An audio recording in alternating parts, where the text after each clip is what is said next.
성경학자 중에 리차드 보컴이라는 신학자가 있습니다. 지금은 현역에서 은퇴하셨지만 은퇴 후에도 복음서에 관해서 탁월한 연구와 해설로 많은 학자들에게 영감을 준 분이셨습니다. 그런데 이분이 쓴 책 중에 예수와 목격자들이라는 책이 있습니다. 사복음서, 그 중에서도 요한복음을 중심으로 사복음서 곳곳에 숨어있는 목격자들의 진술을 끄집어내어 자유주의의 신학자들의 주장과는 반대로 하나님의 이 사복음서가 종교적인 창작물이 아닌 목격자들의 진술을 기록한 역사적인 사실적인 책이라는 것을 고문서들과 자료들로 증명한 일종의 연구집이었습니다. 특별히 보컴 교수는 요한이 요한복음을 예수 그리스도를 증거하는 많은 인물들을 중심으로 풀어내어 예수 그리스도가 역사적으로 실존했던 인물이라는 것을 부각시켰습니다. 예를 들면 이렇습니다. 나사로라는 인물은 요한복음에만 등장합니다. 물론 누가복음에 보면 부자와 나사로라는 비유를 통해서도 등장하기도 하지만 실제 존재하는 이름으로 요한복음에만 등장합니다. 물론 그러나 실존했던 마리아와 마르다의 동생 나사로는 오직 요한복음에만 등장합니다. 보컴에 의하면 새 복음서가 쓰여질 당시 로마 병사들은 나사로라는 인물을 찾아 죽이기 위해 혈안이 되어 있었다라고 하였습니다. 그 이유는 로마에 의해 죽은 예수를 추종하는 무리들이 점점 늘어났는데 그 중심에 이 나사로라는 인물과 예수님의 제자들이 있었기 때문이라고 보았습니다. 무엇보다 이 나사로라는 인물은 예수님 죽었다가 예수에 의하여 다시 살아난 그야말로 걸어다니는 증인이자 증거의 역할을 했기 때문에 실제로 나사로가 죽은 것을 아는 사람들은 어마어마하게 많았습니다. 그러나 그가 다시 살아난 것 또한 많은 사람들이 알게 되었습니다.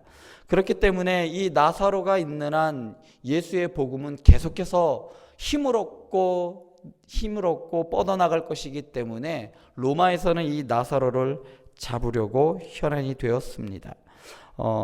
마태, 마가, 누가복음 이 세 복음서가 쓰여질 당시 예수님께서 하늘로 승천하신 지 얼마 되지 않았을 때입니다. 로마는 자신들의 결정과 정책에 방해가 되고 있는 예수님의 제자들과 그를 추종하는 세력을 없애기 위하여 로마 대방화 사건을 예수의 추종자들에 의하여 일어난 사건으로 결정내고 그것을 그들에게 지목하였습니다. 이러한 이유로 나사로라는 인물은 로마의 반역, 아주 중죄 1급 죄인으로 취급받을 만큼 있어서는 안 되는 인물로 만들어 버렸습니다. 그래서 복음서를 기록하는 제자들은 나사로를 보호하기 위해 나사로라는 인물을 이름을 사용하지 않았다라고 보았습니다.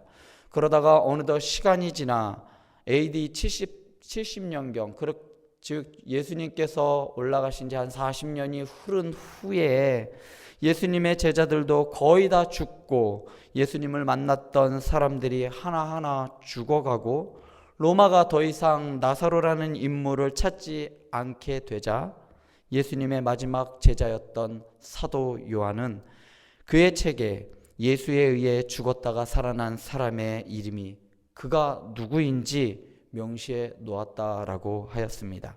그 이름이 바로 나사로였습니다. 요한은 그의 책 요한복음에서 나사로를 예수님의 제자로 그리고 예수님의 사역을 최측근에서 지켜본 목격자로 묘사하고 있습니다.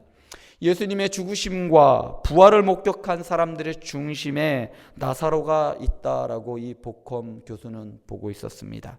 저는 보컴의 주장에는 어느 정도 일리가 있다고 보지만 완전히 동의하지는 않습니다. 마지막 그 책의 마지막 872페이지를 덮는 순간까지 지속적으로 드는 생각이 있었습니다. 그것은 내가 나사로와 같이 예수님의 삶을 목격했던 목격자라면 어떻게 살아갔을까라는 질문이었습니다. 그리고 이 질문은 지금도 유효합니다. 내가 예수님을 목격한 사람이라면 어떻게 살아갈까? 이에 대한 단서를 바로 오늘 말씀 다니엘서를 통해 저는 발견하였습니다. 지난 시간에 살펴본 다니엘서 1장 8절에서 16절에서 다니엘은 느부갓네살에 주는 음식과 포도주를 거부하기로 뜻을 세웠는데 그 이유는 단지 음식이 부정해서가 아니라 바벨론이라는 거대한 세속의 물결 가운데 여전히 내 삶의 주인은 여호와 하나님이심을 보여주기 위하여 뜻을 세웠다라고 말씀드렸습니다. 이것을 세상에 대한 저항이라고 하였습니다. 이러한 다니엘과 세 친구들의 뜻을 정함에 대하여 하나님은 그들에게 지혜를 더하여 주셨습니다. 그 결과 오늘 말씀에서 모든 서적을 깨달아 알 만큼 지혜로워졌습니다. 뿐만 아니라 다니엘은 환상과 꿈을 깨달아 알기까지 하였다라고 하였습니다. 특별히 17절에서 중요하게 살펴볼 단어가 하나 있습니다. 이것은 바로 주셨다라는 단어입니다. 1장 전체를 통하여 이 단어는 아주 중요한 역할을 합니다. 왜냐하면 1장 전체의 표면적인 주인공은 다니엘처럼 보이지만 이 주셨다라는 이 단어를 통하여 하나님께서 각양각색의 영역에서 3번 개입하시는 것을 보여주고 있습니다. 먼저 2절에서 하나님이 여호야김을 느부갓네살의 손에 넘기심에라고 하셨습니다. 이 말씀은 국제적인 관계에서도 여전히 하나님의 주권이 실현되고 있다라는 것을 보여주기 위함입니다. 바벨론과 열강들에 의하여 세계 정세가 돌아가는 것이 아니라 여호와 하나님에 의하여 이 모든 세상이 움직이고 좌우되고 있다라는 것을 보여주셨습니다. 그리고 9절에서 보면 하나님이 환관장 앞에서 다니엘에게 은혜와 긍휼을 주셨다라고 하였습니다. 이 말씀을 얼핏 보면 하나님께서 환관장을 통해 은혜를 베푸신 것처럼 보입니다. 왜냐하면 환관장에게 은혜와 긍휼을 얻게 하신지라라는 이 말씀에 이 원문의 의미를 좀 약하게 만들고 있습니다. 왜냐하면 실제로 환관장에게 번역된 환관장에게라는 이 에게라는 이 리프네라는 히브리어 단어는 몸머로부터라는 의미도 있지만 1장 전체에서 이 단어는 지속적으로 바로 몸모에게라는 단어로 사용되었기 때문입니다. 5절과 13절 그리고 18절 19절에서 리프네라는 이 단어는 몸모 앞에서로 사용되었습니다. 그래서 9절에서도 몸모 앞에서로 해석하는 게 좋아 보인다고 저는 생각합니다. 그리고 얻게 하신 지라를 형태소에 맞게 직역하면 얻게 하셨다라고 해석하는 것이 더 제가 봤을 때는 좀 나아 보이는 해석이라고 볼 수 있습니다. 그렇다면 이렇게 이 말을 연결해서 해석하면 이렇습니다. 하나님께서 자신의 입장과 위안만을 생각하고 히브리 청년들의 요청을 들어주지 않았던 이 환관장 앞에서 다니엘과 세 친구들의 뜻을 정한 믿음이 승리하도록 은혜와 긍휼을 베풀어 주셨다는 겁니다. 그 은혜와 긍휼을 베푸신 것은 바로 이 환관장에 의해서가 아니라 바로 하나님께서 주신 겁니다. 즉 베풀어 주셨다는 말씀은 개인의 삶에서도 여전히 하나님의 주권이 살아있다라는 것을 보여주셨습니다. 그리고 마지막으로 오늘 말씀 17절에서 하나님이 이 네 소년에게 지식과 이해력을 주셨습니다. 그런데 이 지식과 이해력이 바벨론의 이교 문화와 문학에 대한 이해였습니다. 비록 이방의 문화와 지식이었지만 하나님께서는 다니엘의 처한 상황에 맞게 필요한 지식을 주셨던 것입니다. 이렇듯 하나님께서 주셨다는 것은 온 인류의 역사와 사회와 문화, 심지어 개인에 이르기까지 하나님의 주권이 미치지 않는 곳이 없음을 보여주고 있었습니다. 이 다니엘서 1장은 이렇게 마무리합니다. 결국 다니엘과 세 친구의 결단은 틀리지 않았다는 겁니다. 그들이 왜 누구를 의지했는가? 강대한 바벨론을 의지한 것이 아니라, 바벨론의 실인 벨을 의지한 것이 아니라, 바로 역사 속에서도 살아 숨쉬시고 우리의 개인의 삶 속에서도 주관하시는 그 하나님을 신뢰하는 것이 맞았다는 것입니다. 다니엘과 세 친구들은 특별히 다니엘은 다른 사람들보다 조금 더 특별한 은혜를 주셨는데, 그것은 환상과 꿈을 깨달아 알게 하셨습니다. 꿈은 메소포타미아 지역에서 점괘에서 부차적이긴 하지만 아주 중요한 역할을 하였던 것이 이 꿈입니다.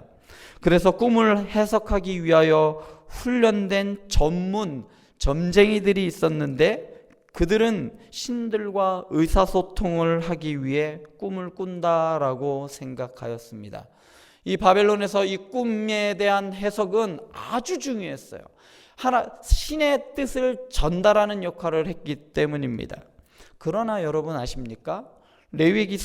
레위기서에서는, 레위기에서 말하는 이 율법대로라면 다니엘과 그의 세 친구들은 하나님의 율법을 금하는 일을 하기 위해 교육을 받았고, 그 중에서도 뛰어난 실력을 발휘한 것으로 보여질 수 있습니다. 하나님이 금하는 점성술과 점술에 뛰어났다는 것이 이상해 보일 수 있다는 말입니다. 그러나 이 모든 것을 가능하게 한 원동력이 무엇인가 하면 바로 하나님께서 점성술가로서 뛰어나게 하셨음을 다니엘은 분명하게 알았다는 것입니다. 다니엘과 세 친구들은 바벨론 학문에 동화되어 그것을 추구하며 뛰어난 점성술과 점술로 높은 지위와 명예를 누린 것이 아니라, 지난번에도 말씀드렸듯이 이들은 뜻을 정하여 바벨론의 세속의 물결에 저항하였습니다. 그 결과 하나님께서 그들에게 지혜를 더하여 주셔서 바벨론의 신들을 섬기는 박수와 술객들보다 더 뛰어나게 하셨습니다. 바벨론의 신들이 얼마나 허구이며 죽은 신인가를 하나님께서는 다니엘과 그의 친구들에게 지혜와 총명을 더하여 주셔서 그들을 신들을 의지하는 박수와 술객들보다 10배나 더 낫게 하신 것을 통해 보여주셨단 말입니다. 누가 살아있는 참 신인지 다니엘의 지혜와 총명을 주셔서 모든 사람들에게 알게 하셨습니다. 그런데 이러한 하나님의 뜻을 느부갓네살이나 바벨론 그 어느 누구도 그 뜻을 알지 못했습니다. 오직 그냥 다니엘과 그의 세 친구들만 알고 있을 뿐이었습니다. 이러한 모습은 창세기에서 요셉의 모습과 아주 흡사합니다. 하나님께서 애굽 왕 바로에게 꿈을 꾸게 하셨고, 오직 그 꿈을 요셉만이 해석할 수 있는 지혜를 주셔서 요셉을 애굽의 총리로 사용하셨습니다. 요셉이 하나님께서 주시는 지혜로 바벨론 왕 바로의 꿈을 해몽하였듯이 다니엘과 세 친구들도 하나님께서 주시는 지혜로 박수와 술객보다 10배나 뛰어났던 것입니다. 레위기의 말씀은 단순히 꿈을 해석하는 행동 자체를 금하는 것이 아니라 자신들의 능력으로 미래를 내다보려고 하는 인간의 자만에 대한 일침이었던 것입니다.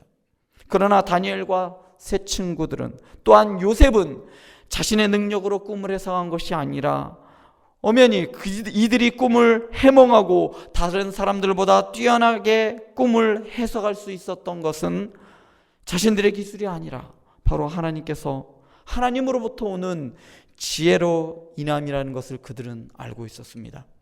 하나님께서는 때로는 하나님의 사람을 지혜롭게 하셔서 남들보다 뛰어나게 하시고 또한 형통하게 하십니다. 그러나 요셉과 다니엘을 그냥 하나님께서 사용한 것이 아니라 요셉은 하나님 앞에서 감히 범죄할 수 없습니다 라고 이 선언하면서 보디발의 아내 유혹 가운데에서도 하나님 앞에서의 삶을 살아낼 수 있었습니다. 요셉을 하나님께서 사용하신 이유는 하나님 앞에서 삶을 살았기 때문입니다. 다니엘도 마찬가지라고 생각합니다. 어떠한 상황 가운데서도 내 삶의 주인은 여호와 하나님이십니다. 이 고백에 목숨을 걸었던 다니엘에게 하나님께서 은혜를 베풀어 주셨던 것입니다. 다니엘의 목적은 남들보다 더 뛰어남이 아니었습니다. 요셉의 목적은 국무총리가 아니었습니다. 하나님 앞에서 그냥 살아남이었습니다. 이것을 웨스트민스터 소요리문답 제1문에서 이렇게 말합니다. 사람의 제일 된 목적이 무엇입니까? 사람의 제일 되는 목적은 하나님을 영화롭게 하는 것과 영원토록 그를 즐거워하는 것입니다. 하나님을 영화롭게 하고 영원토록 즐거워하는 것은 끊임없이 하나님 앞에서 삶을 살아냄입니다. 오늘 말씀 19절에 보면 느부갓네살이 그들과 말하여 보매 무리 중에 다니엘과 하나냐와 미사엘과 아사랴와 같은 자가 없으므로 그들을 왕 앞에 서게 하였습니다. 다니엘서 1장 7절에 보면 환관장은 다니엘을 벨드사살로 바꿉니다. 그리고 하나냐는 사드락으로, 미사엘은 메삭으로, 아사랴는 야벳누고라는 이름으로 그 이름을 바꿔버립니다. 그러나 오늘 말씀에서 다니엘은 다니엘과 하나냐와 미사엘과 아사랴라는 정확하게 그들의 이스라엘식 그들의 이름을 하나하나 열거하면서 말하였습니다. 비록 환관장에 의하여 그들의 이름은 바뀌었지만 그들이 가지고 있던 이름의 뜻, 그들의 정체성, 바로 하나님은 나에게 은혜로우셔서 나의 도움이 되시고 나의 심판자이시니 하나님과 같은 분이 어디 있는가라는 이 세 명의 친구들의 이름, 그들의 고백이, 그들의 이름의 고백이 다니엘과 세 친구의 삶에 드러나 보였다는 것을 의미하는 것입니다. 비록 보잘것없고 거대한 바벨론에 저항할 만한 미약한 힘조차도 없었지만 그럼에도 내 삶은 오직 하나님만이 주인이십니다 라는 이 삶의 고백 가운데서 하나님께서 그들에게 왕 앞에 서게 하셨습니다. 이 19절에 나오는 이 왕 앞에 서게 했다라는 이 표현을 NIV 영어 성경에서는 이렇게 말합니다. They entered the king's service. 이것을 직역하면 이렇습니다. 왕의 봉사에 들어가게 했다 정도로 해석되어집니다. 이 뜻은 다니엘과 그의 친구들이 느부갓네살의 행정부에서 중요 직책을 맡게 되었다라는 것을 의미합니다. 이들이 어떤 직책을 맡았는지 구체적으로 성경은 말해주지 않고 있습니다. 그렇지만 바벨론 왕 느부갓네살에게 조언을 할 수 있을 만큼 아주 중요한 위치에 직분을 갖게 되었다라는 것을 의미합니다. 하나님께서 다니엘과 그의 세 친구들에게 지혜를 주셔서 모든 서적을 깨닫게 하셨을 뿐만 아니라 지혜를 주시고 다니엘에게는 특별한 환상과 꿈을 깨달을 수 있게 하여 주셨습니다. 거기에 더해서 요셉처럼 제국의 아주 중요한 요직에 오르게 하셨습니다. 이 모든 것을 누가 가능하게 하셨는가? 바로 여호와 하나님께서 가능하게 하셨다라는 겁니다. 그런데 여기까지만 설교를 하게 되면 역시 축복을 받으려면, 출세를 하려면 하나님을 잘 섬겨야지 이렇게 생각하실 수도 있습니다. 그러나 아닙니다. 하나님께서 자기를 섬기는 자들에게 복을 주시기도 하시지만 시련을 주시기도 하십니다. 앞으로 살펴볼 다니엘의 이야기는 형통과는 거리가 먼 죽음과 가까운, 항상 그의 삶은 칼끝을 살아가고 있는 위태위태한 삶을 살아갔다는 것을 알 수 있습니다. 왜냐하면 왜 하나님은 오늘 말씀에서 다니엘과 그의 친구들에게 지혜와 총명을 더하셔서 다른 사람들보다 더 뛰어나게 하시고 높은 지혜를 주셨을까요? 뜻을 정하면 그렇게 된다는 것을 보여주기 위함이 아니라고 저는 생각합니다. 그거는 성경을 너무 평면적으로 생각한다고 생각합니다. 이에 대한 단서가 21절에 있다라고 저는 생각합니다. 다니엘은 고레스 왕 원년까지 있으니라. 다니엘은 고레스 왕 원년, 즉 주전 605년부터 539년까지 살아 있었습니다. 여러분, 고레스가 누군지 아십니까? 이스라엘 역사에 있어서 이 고레스 왕은 페르시아의 왕으로서 이스라엘의 바벨론 포로기를 종식시키는 아주 중요한 왕이었습니다. 그렇기 때문에 이사야 선지자는 이 고레스 왕을 메시아, 즉 구원자로 표현할 만큼 이스라엘에게 자유를 선포했던 아주 상징적인 인물이 바로 이 고레스입니다. 다니엘이 고레스 왕 원년까지 살아있었다라는 이 진술은 다니엘의 고레스에 의하여 이스라엘이 고국으로 돌아오는 것을 경험했다라는 것을 간접적으로 보여주는 표현입니다. 다니엘은 그의 눈으로 신명기 30장 3절에서 5절의 말씀, 그러니까 이렇습니다.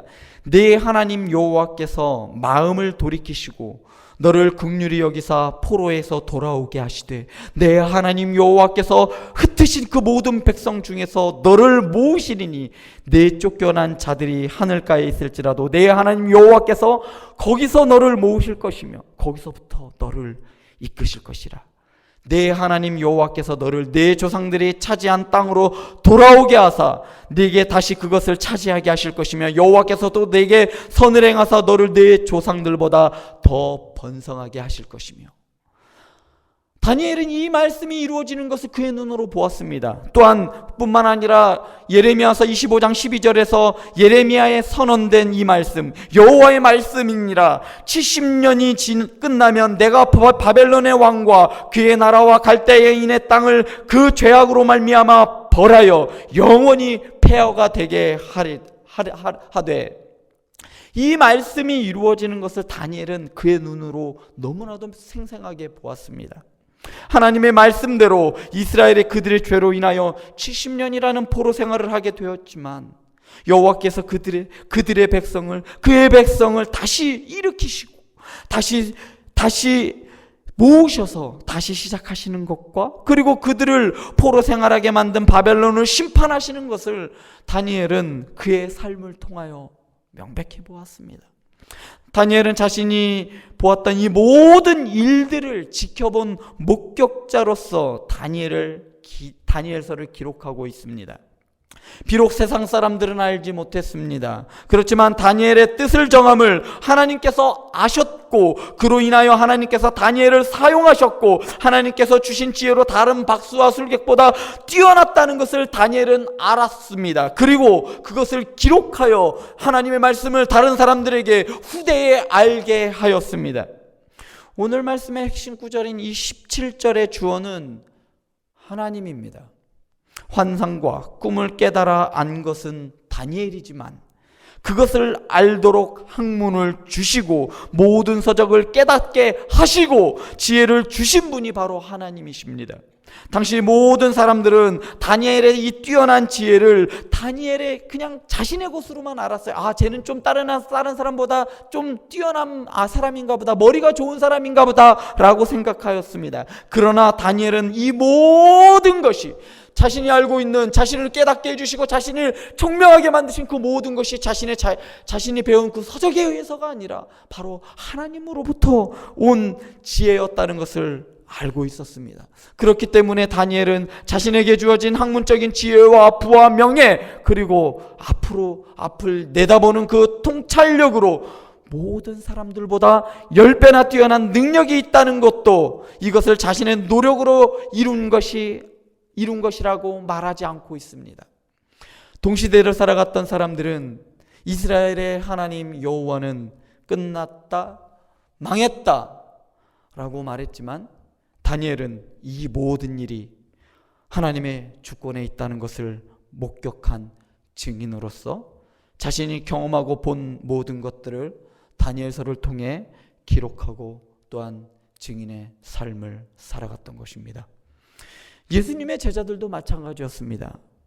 예수님의 증인으로서 살아내기 위해 톱으로 켬을 당하고 펄펄 끓는 가마속의 삶아짐도, 사자굴에 굶겨진 사자굴에 던져짐도, 각양각색의 죽음으로 땅끝까지 이르러 내 증인이 되라는 이 명령에 생명을 다하여 순종하였던 것입니다.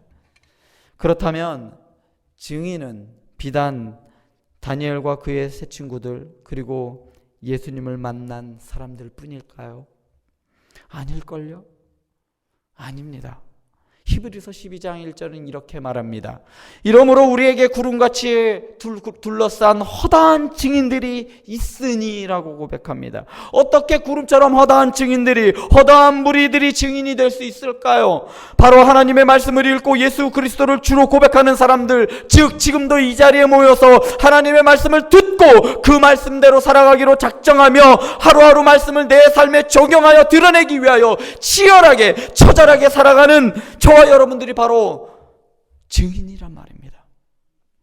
예수 그리스도께서 우리를 부르시고 제자 삼아 주시고 증인의 삶을 살아가도록 하셨습니다. 그런데 우리는 왜 내 삶의 모든 것이 내 노력에 의하여 주어진 것처럼 살아가고 있는 것일까요? 아무리 내 삶은 주의 것, 내 삶은 주의 것, 아무리 이렇게 노래를 부르며 고백을 한다 하여도 우리의 삶 가운데 증인으로서의 삶의 모습이 나타나지 아니하면 절대로 증인이 될 수 없습니다. 밭에 감추어진 보화를 발견했음에도 불구하고 그것을 얻고자 하는 노력을 하지 않는다면 밭에 보화가 있다는 것이 무슨 유익이 있겠냐는 말입니다. 어느 누구도 믿지 않는다는 말이에요. 예수님이 정말 우리의 구주시고 정말 좋아요. 그런데 그 삶에 그 예수님이 나의 구주로서의 삶이 드러나 보이지 않아요. 그러면 믿지 않는단 말이에요. 여러분들 안에 예수 그리스도라는 이 보화를 소유하였는데 어떻게 가만히 있을 수 있느냐 말입니다. 보화를 발견했으면 그에 따른 행동을 취할 수밖에 없습니다. 하다못해 로또를 맞아도 사람들은 흥분하여 자기 주변을 정리하고 돌아보고 이제 수백억의 당첨금을 받기 위한 준비를 합니다. 그런데도 불구하고 영원한 하나님의 나라를 발견한 그리스도인이 하나님의 나라가 아니라 이 땅에서 잘됨을 추구하고 그것이 인생의 목적인 마냥 즐기며 누리며 살아갈 수 있단 말입니다. 다니엘은 그러지 않았습니다. 요셉도 마찬가지예요. 요셉은 나의 뼈라도 내 조상들의 무덤으로 가져가 주십시오. 나의 영원한 본향이는 가나안 땅으로 들어가게 하여 주시옵소서 라고 말했던 사람이 요셉이었습니다. 그곳에서 영원히 누리고자 하지 않았어요. 앞으로 살펴볼 다니엘은 증인의 삶을 살아내기 위하여 아주 철저하게 하나님 앞에 엎드렸고 하나님을 바라보았습니다. 다니엘은 고레스 왕이 이스라엘을 고국으로 돌려보낼 때까지 증인으로 살아내었습니다. 이 시간 다니엘이 저와 여러분들에게 묻고 있습니다. 당신들도 증인입니까? 기도하시겠습니다.